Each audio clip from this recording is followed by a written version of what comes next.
You better think about what you're trying to do to me. Think, let your mind go, let yourself be free. Let's go back, let's go way back when. I remember that I could have been much more than 10. Brittany, you are a jewel, and you better think about what you're trying to do to me. Hey, y'all. I just wanted to give you the Britney Spears version because Britney is an icon and she should be revered as such. We should, in these dark times when our celebrities are falling like just domino pins, Britney, you are a beacon of hope and light. You better think. Oh, I love her. And you can fight me about it, okay? Because Britney is an icon, and I don't care what you say. We can fight about it. Knuck if you buck, okay? Knuckle up then, nigga, because Britney is a star. Anyways, hey, everybody, and welcome to an all-new episode of A Seat at the Table Hotel.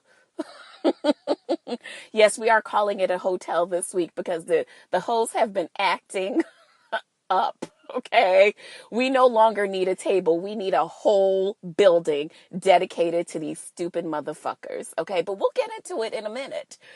You can find us on all forms of social media, A Seat at the Table Pod, all one word on Instagram. You can find me on Twitter, Gail Z. Hurst, or at Galanda Adams. And you can find us on our dry ass Facebook page. I know that you have so much you want to talk about this week, so we are going to get into it, okay? I hope you have your brownies. I hope you have your drink, okay? Because this is going to be a wang dang doodle of a doozy. So first of all, how was your week? Because mine, let me the fuck tell you about what's happening in my world, okay? Just pull the front of your lace front down. Pull it down. Pull the wig down. Get it secure. Make sure that pin in the back because, you know, niggas be liking to play games. Listen, I don't know about y'all, okay? Now, I'm not versed in wearing lace fronts. I've never worn a lace front before. And as a matter of fact, if you are friends with me on my private Instagram page, you will see that I have different wiggetry, bitchcraft, and wiggetry looks for you. But more times than not, I create those looks, those wigs myself. I don't want anybody taping anything to my forehead. Needless to say that the girls who do love the wigs, and shout out to y'all, do y'all pin y'all shit in? Or do y'all just like secure it with the glue? Because I don't give a fuck. I put 9,000 pins in my wig because you know what's not going to happen? The devil won't win that battle. No. I won't be one of those bitches that you see on World Star Hip Hop or The Shade Room or Hollywood Unlocked where her goddamn turning back the car, turning back the hands of time to go get her wig because it was left in another dimension. I don't think so, okay? Not happening over here. Nope. No, sir. Listen, okay? I'm a Christian through and through, and God did not. Jesus, he shan't pay the price for wigs that are left on the floor like tumbleweave, okay? So yes, pin your wigs down. Y'all, somebody done died in the motherfucking gym. That's right, you heard me right. Somebody done died in the motherfucking gym. So I go to the gym yesterday. La da da da da, making my way downtown. That's how I feel. You know, it's sunny outside, and all I hear in my head is that's the soundtrack that is forever playing in my head on a sunny day, okay? As I bop down the street, and I have a thing. I don't know. It's not that I'm not aware of what's happening around me, but when I walk with a purpose. So you could be trying to catch my attention on the side. I'm like, I'm out here, okay? I'm focused. I get to the gym yesterday and before I could get inside, people are like, girl, you lucky you came this late. They just took the body out. Excuse me? A body? You mean like a chiseled body? What are you saying? No, bitch. A dead rigor mortis one. What?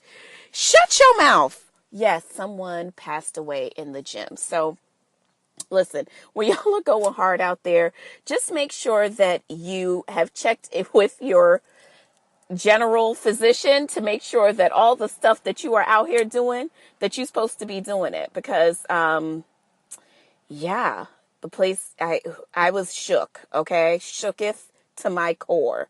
Not that I thought like I was going to die, but I did still go to the gym. It just kind of felt like ominous in there. That's what it felt like. The energy was completely different. And it felt kind of weird. Now, granted, I go to the Public Housing Authority of gyms, Planet Fitness. You know what? Judge your fucking mother. I don't have time to be paying $900 for a fucking machine that doesn't guarantee me skinniness, okay?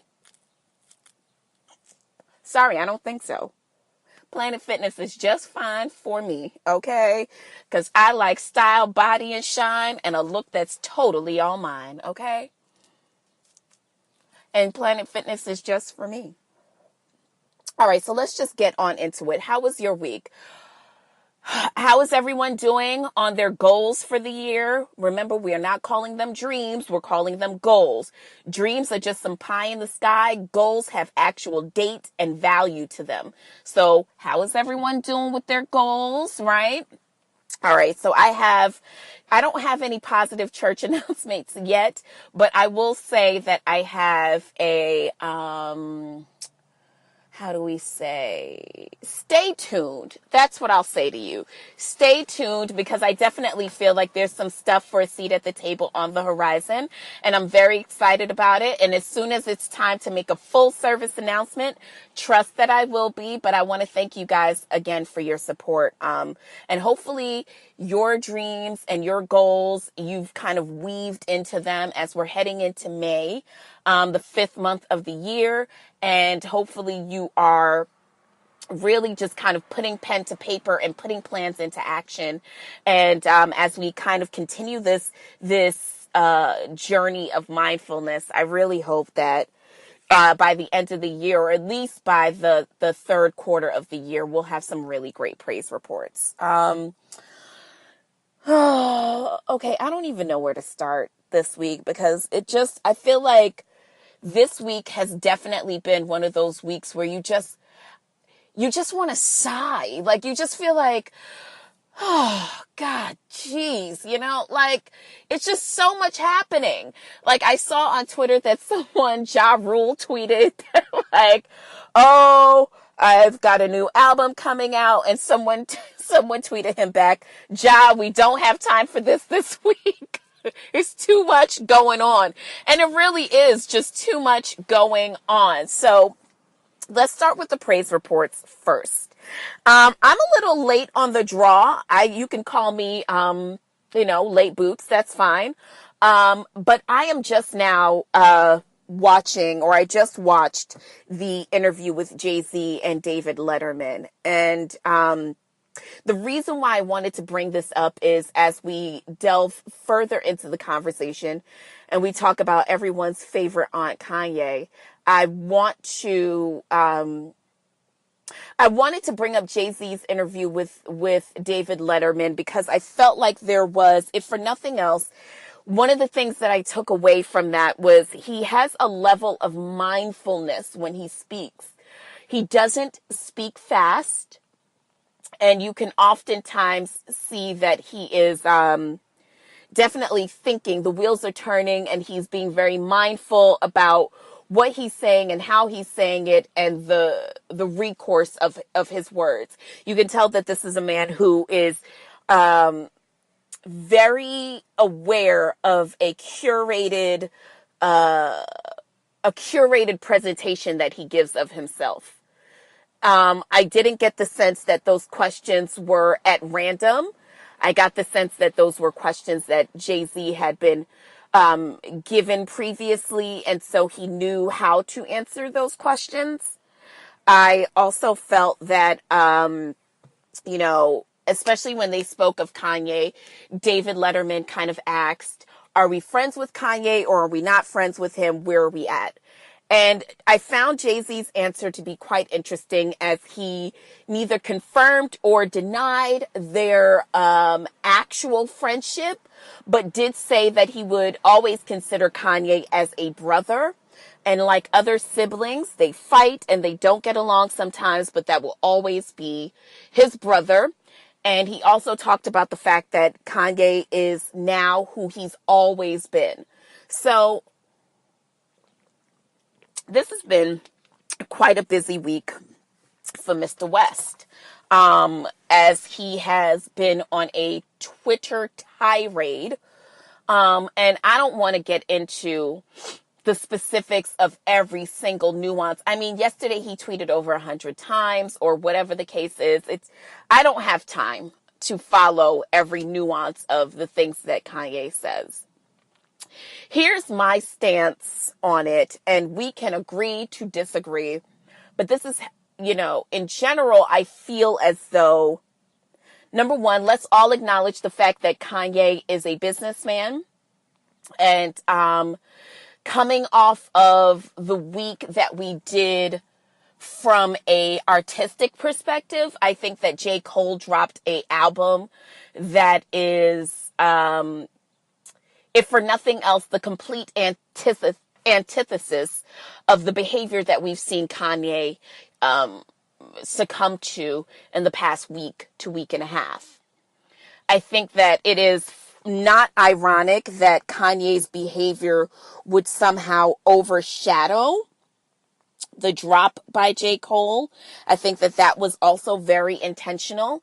I think when we're coming off of Beachella and our destinies all being fulfilled, which we're going to get to that in a minute too. And we're not talking about Beachella. We're talking about something else, but we'll get to that.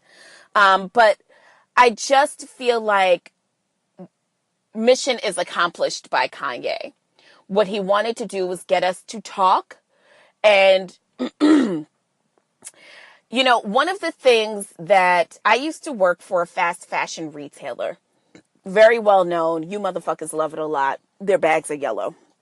Nonetheless, one of the things that was always, one of the details about this retailer that I always found interesting was the level of distraction that existed that exists in their store spaces. And a lot of that is because the reliance is not necessarily on well-crafted product or even a really curated experience for the customer.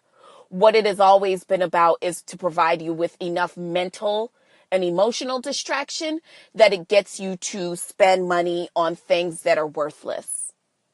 And I think that what that is, to me, the congruency of what I'm seeing with Kanye. I don't know if he doesn't necessarily believe in the work that he's about to put out. He will be dropping a collaboration album with Kid Cudi. He will also be dropping a solo album, which sounds to be more like an EP because he's only giving us 7 songs. He will also be dropping Tiana Taylor's project, as well as he will be dropping Nas's project.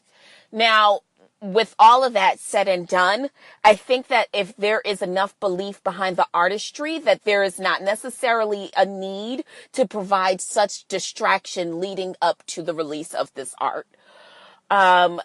I also think that there is bravery in Kanye's kind of weird bravado. I think that Kanye is a person of disruption. His energy is disruptive. And I don't mean that in a positive way. I mean that with all shade. Like, you ever been around someone who just says no for no fucking sake? Who just goes the opposite way of everyone else? Not because they truly believe in what they're saying, but just because they are a disruptive soul by nature. I believe that that is what Kanye is. And to be honest with you, those people tend to be very emotionally dangerous. Now, I don't know about physically dangerous, but I do know that people who tend to say no